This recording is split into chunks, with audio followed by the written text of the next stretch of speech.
주님께서 여러분과 함께 마르코가 전한 거룩한 복음입니다. 주님 영광 받으소서. 그때 율법학자 한 사람이 예수님께 다가와 모든 계명 가운데에서 첫째가 하는 계명은 무엇입니까? 하고 물었다. 예수님께서 대답하셨다. 첫째는 이것이다. 이스라엘아 들어라. 주 우리 하느님은 한 분이신 주님이시다. 그러므로 너는 마음을 다하고 목숨을 다하고 정신을 다하고 힘을 다하여 주 너의 하느님을 사랑해야 한다. 둘째는 이것이다. 내 이웃을 너 자신처럼 사랑해야 한다. 이보다 더 큰 계명은 없다. 그러자 율법학자가 예수님께 말하였다.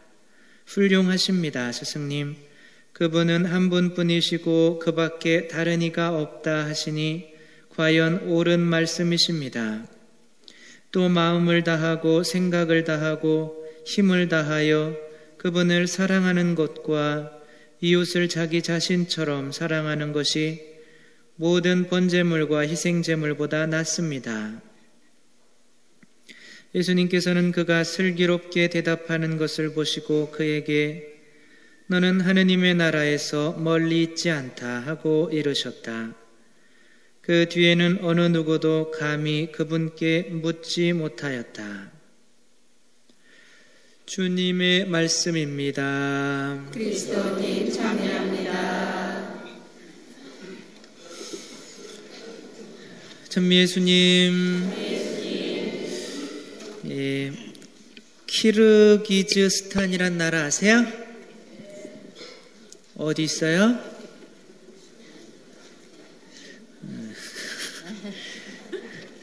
키르기즈스탄이라는 나라는 우즈베키스탄, 카자흐스탄 그쪽에 있습니다.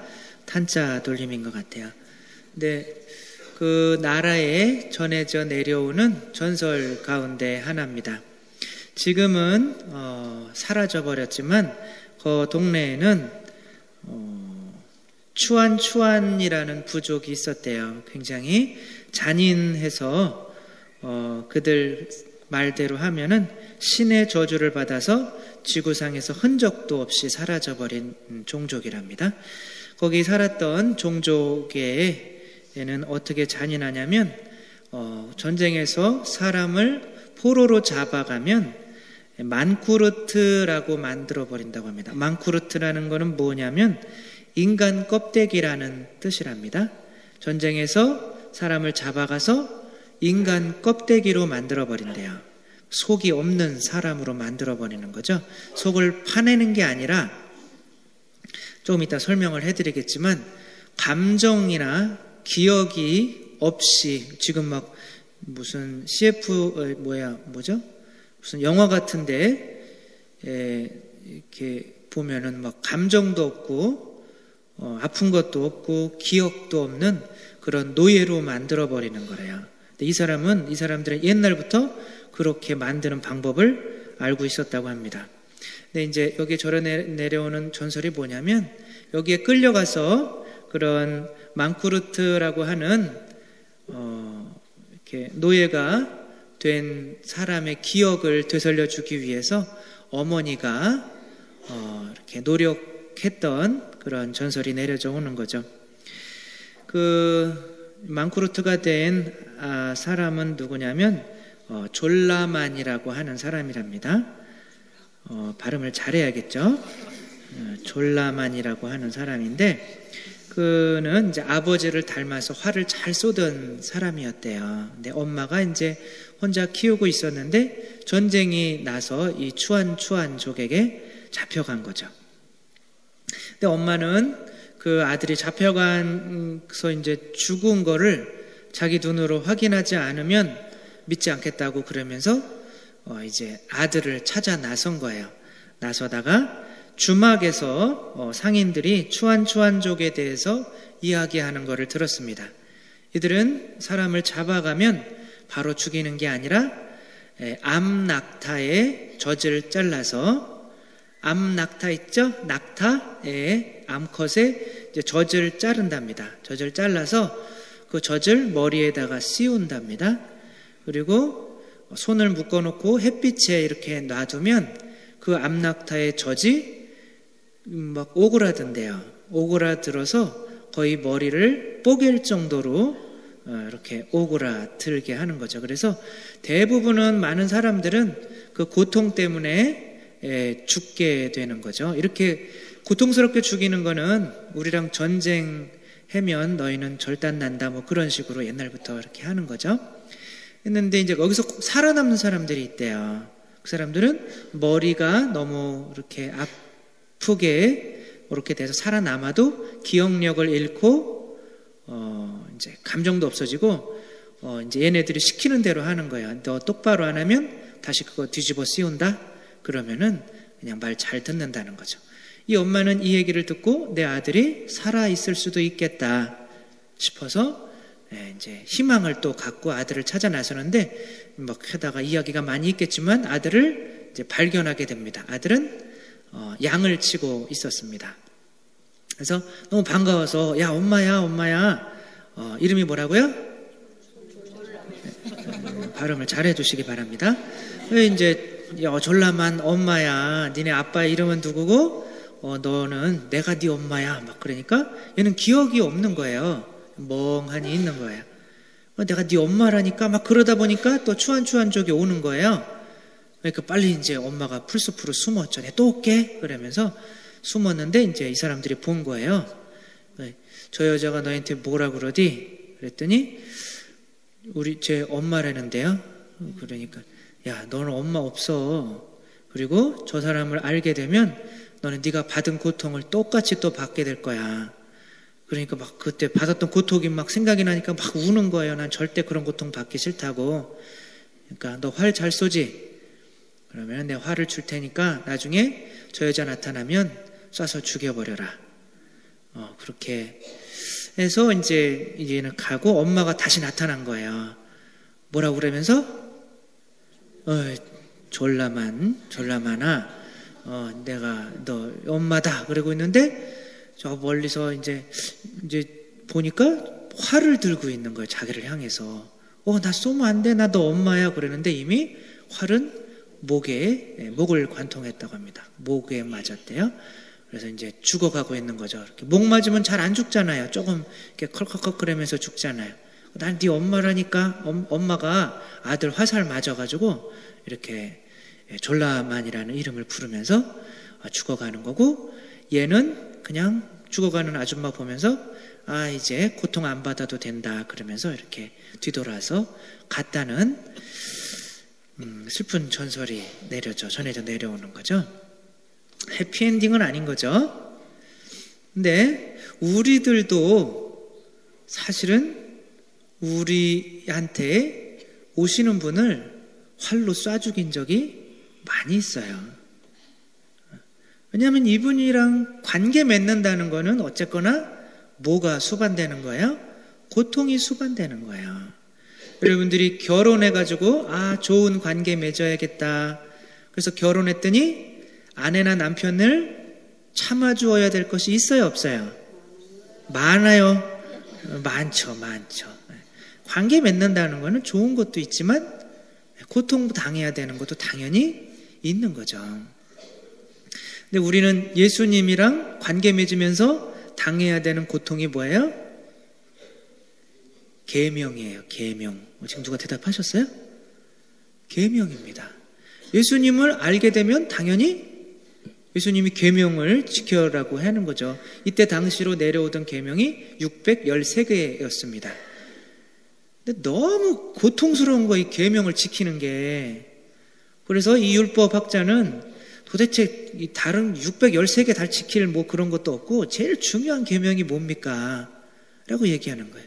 그 계명들을 다 통틀어서 그것들을 다 포함하는 제일 중요한 계명은 하느님을 사랑하고 이웃을 사랑하는 거다. 이 계명의 목적이 뭐냐면 좋은 관계를 맺게 하는 게 목적이라는 거예요. 계명 자체가 중요한 게 아니라 네가 하나님이랑 더 가까워지고 이웃이랑 더 가까워지는 게 목적이라는 거예요. 이 계명의 목적은. 계명은 괴롭히려고 하는 게 아니라 관계 맺게 하기 위한 거라는 거예요. 근데 관계 맺으면 고통스럽잖아요.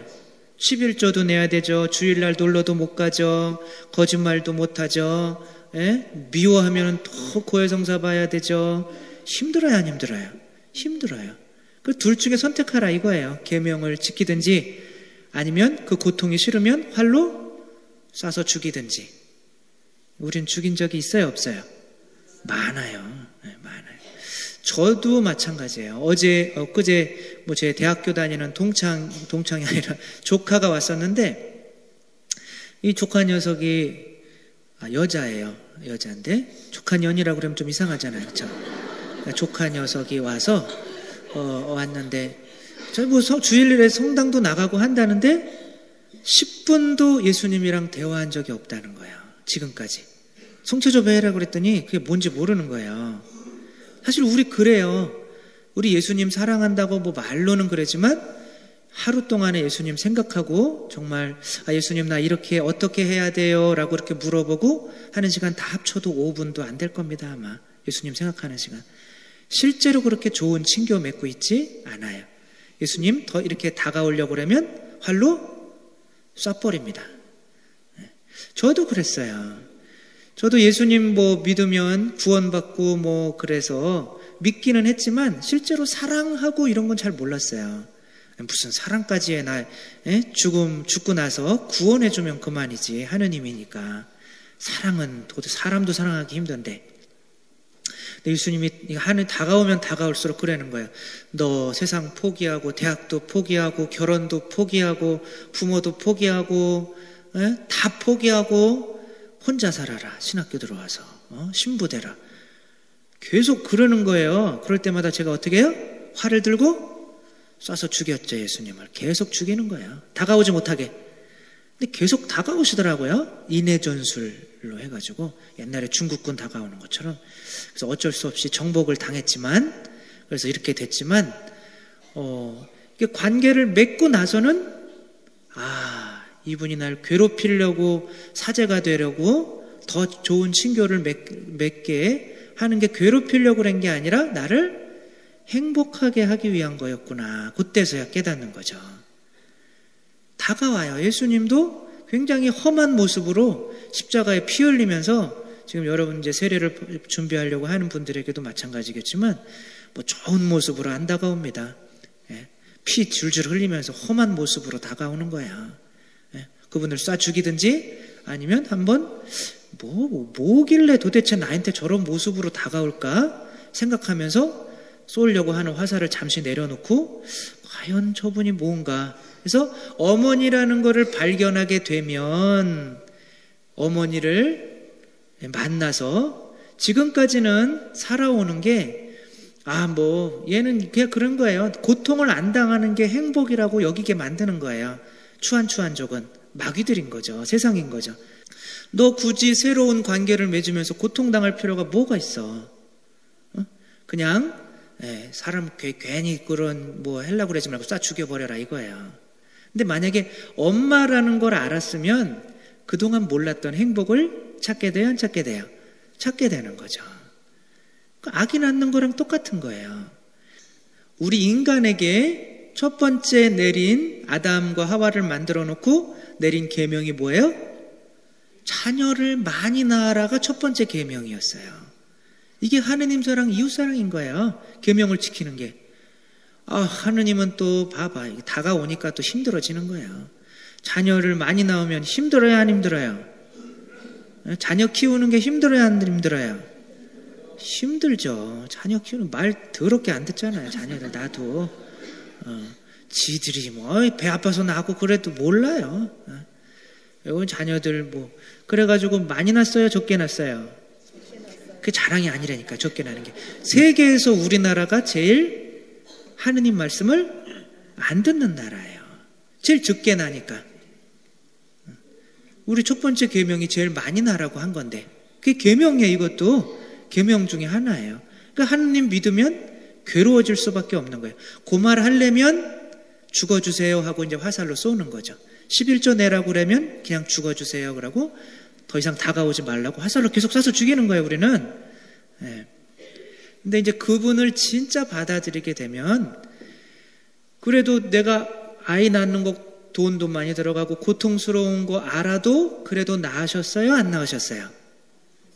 안 낳으셨어요? 한 명도 안 낳으셨어요? 낳으셨어요? 안 낳으셨어요?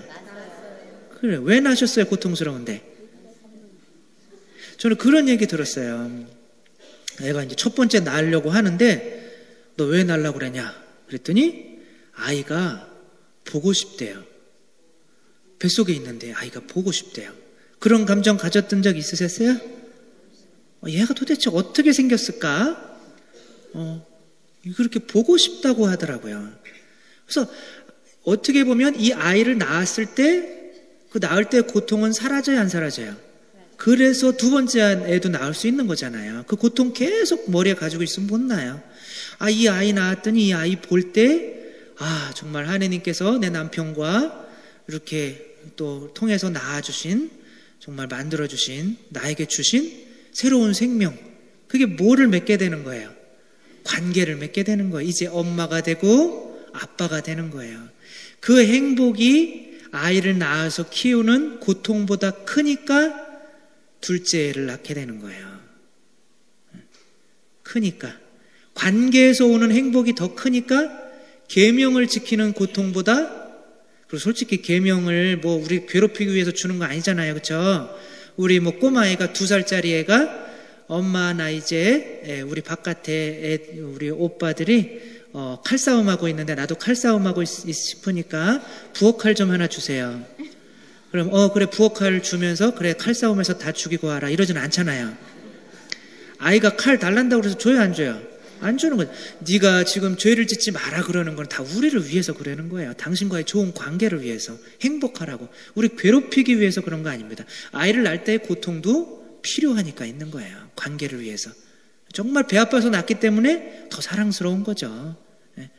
아무튼 그런 거예요. 이 세상은 예수님이랑 하느님이랑 관계 맺으면 사랑하면 힘드니까 사랑하지 마라. 이웃 사랑하면 힘드니까 사랑하지 마라. 그렇게 다가오면 활로 쏴버려라. 그렇게 하고 있는 거고, 그거는 지금도 이제 이렇게 하느님의 저주를 받아서 없어졌다고 그랬잖아요. 그렇죠? 이 세상도 없어질 거고 마귀들도 나중에 고통을 당할 거고 그럴 겁니다. 그러나 그분을 받아들이면 정말, 전에도 말씀을 드렸는데 외눈, 한쪽 눈 없는 엄마 이야기 해드렸죠. 한쪽 눈이 없어요, 엄마가. 엄마가 왜 한쪽 눈이 없는지 모르는 거예요, 얘가. 그래서 엄마를 조금 부끄러워했어요. 근데 운동회 때 엄마가 온 거예요. 평상시에 안 오더니. 이게 맨날 이렇게 길거리에서 장사하느냐고. 그러더니 아이들이 엄마를 보더니 니네 엄마 병신이구나. 그러니까 얘가 처음엔 착했던 애인데 자꾸 그런 소리 들으니까 엄마한테 엄마 제발 좀 학교 오지 말아주세요. 근데 이제 엄마가 밤에 혼자 이렇게 우는 거죠. 그걸 몰래 봤어요. 봤는데 눈물도 한쪽 눈에서만 나오는 거예요. 그것도 조금 미안하긴 했는데 그것도 배기 싫은 거예요. 아무튼 그러면서 나 좀 성공해야겠다. 그리고 이제 서울대 들어가고 성공해가지고 좋은 마누라, 여우 같은 마누라 얻어가지고 이제 엄마는 돌아가셨다고 이렇게 얘기를 한 거죠. 근데 어느 날 아이 낳고 잘 살고 있는데 엄마가 찾아왔어요. 띵동띵동. 그래서 봐서 이제 봤는데 자기 애가, 여자아이가, 꼬마아이가 엄마를 보고 무섭다고 막 우는 거예요. 엄마 무서워, 무섭다고 그러니까 이 아빠가 돌아가라고, 당신 누군데 왜 와 있냐고 그러니까 엄마가 죄송합니다, 집을 잘못 알았습니다. 그러고 이제 이제 집으로 돌아왔는데 이게 또 미안하잖아요. 그래서 이제 또 시골집으로 와봤더니 엄마가 돌아가 계신 거죠. 그래서 이제 엄마가 죽기 전에 한번 보려고 오신 거죠.